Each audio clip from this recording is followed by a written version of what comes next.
England's so-called golden generation was supposed to bring trophies, but in reality, two of its finest talents, Frank Lampard Men over here for England, Lampard, oh yes. and Steven Gerrard, never clicked in the midfield. England's players themselves felt blighted by the golden generation tag. With England, it was never easy because tactically we were so poor. Lampard and Gerrard, two of the world's foremost playmaking talents, were central to that label. Yet England never made it past the quarterfinals in any major tournament during the era. England were leading after 90 minutes. They have lost by 2-1. On paper, it seems paradoxical. Individually, Lampard was a prolific, goal-scoring central midfielder. Lovely link-up play here, and a goal! And Gerrard, an explosive box-to-box dynamo and Liverpool captain. Away by Popov, Gerrard! Fantastic goal! Both had star turns in club midfield, yet at international level, the partnership consistently underperformed.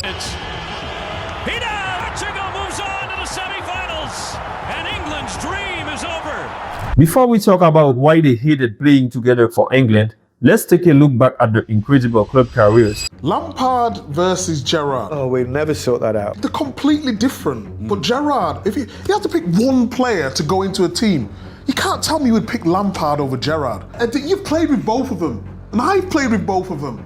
And when you're on the same pitch with them, it's chalk and cheese.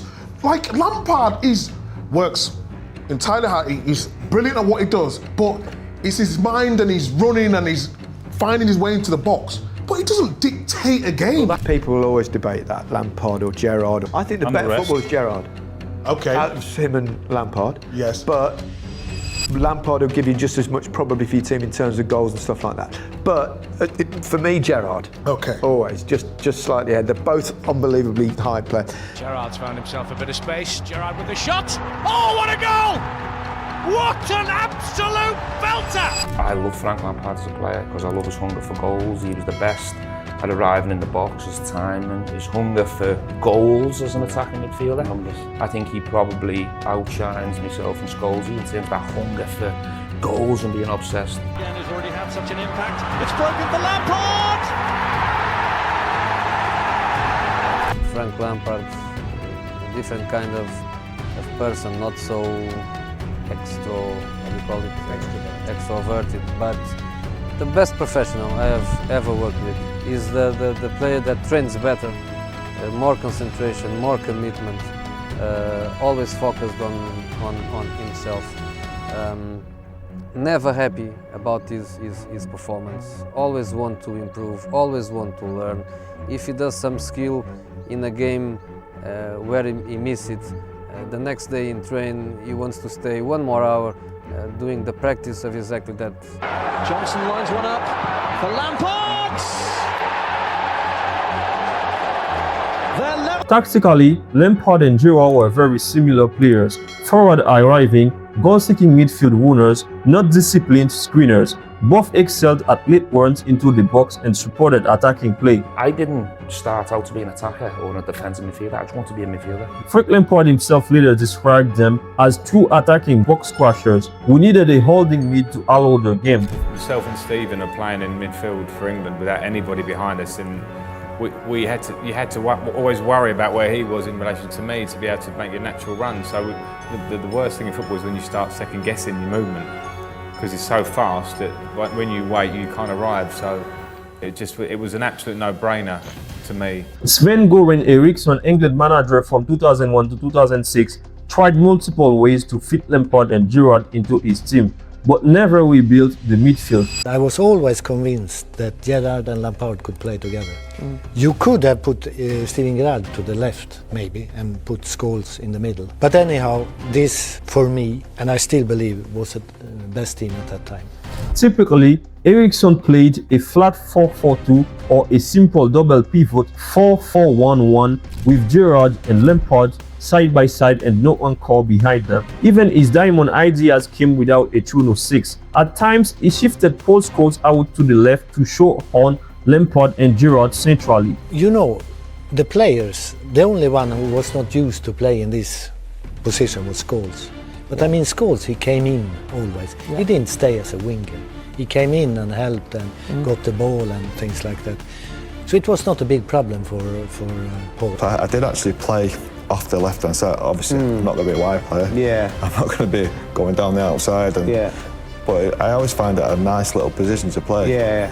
Because you can get yourself into the box, you can free yourself. There's not many. The fullback doesn't know whether to come towards you. The centre midfield players obviously worried about his central midfield players. So I found it a great position for Man United.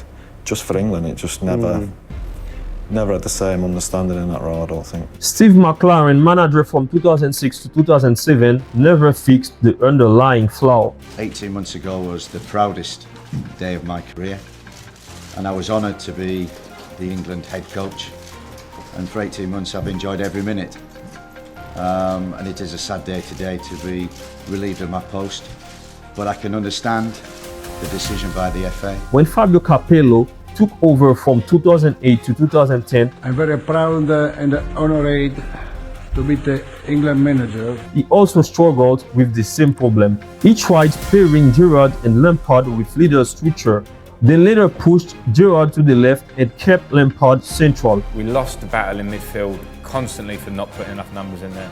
In practice, it still didn't work. Gerrard was moved out of his best role, Rooney was forced into a deeper position, and the midfield was balanced. England looked disjointed, drawing with Algeria and later losing 4-1 to Germany in a disappointing World Cup exit. It's finished Germany 4, England 1. As Lampard later explained, the solution was simple: a midfield three with a deeper player like Owen Hargreaves, Michael Carrick or Paul Scholes, which would have allowed him and Gerrard to play more freely. I would have played three midfield players, and I would have played an Owen Hargreaves or Michael Carrick or Paul Scholes. And then you would ask your wide players to also come and get involved inside. You know, at times, you have a Joe Cole used to play on the wing, come and get involved. And our attributes, I think, were there to do it. So I would have, take your pick. That's the thing. We wouldn't have this problem if you couldn't. I've just pulled out three there that I think could have done the job very, very well. In the end, it was a failure of system and coaching, not talent or teamwork. There was no personal rift between Gerrard and Lampard. I don't want to talk for Stevie, but I think there were definitely times when I think we could have been managed better. There could have been a way to get the best out of us. When we were both in our prime, playing very regularly for Liverpool and Chelsea in the Champions League, scoring goals, being involved heavily. We went away with England sometimes when you're playing a 4-4-2, Stevie's asked to sit, Stevie's on the left. The issue was purely tactical. Successive managers failed to build a structure that included a proper defensive midfielder, and whenever the two were paired centrally, England's midfield was overworked. It wasn't that either player was at fault, but that the system didn't suit them. The Golden Generation label became a burden, yet the real problem was an unbalanced formation. Simply put, two attack-minded midfielders can't both control and protect a midfield without the right support. If you enjoyed this breakdown, please subscribe to the channel to support us. Thank you.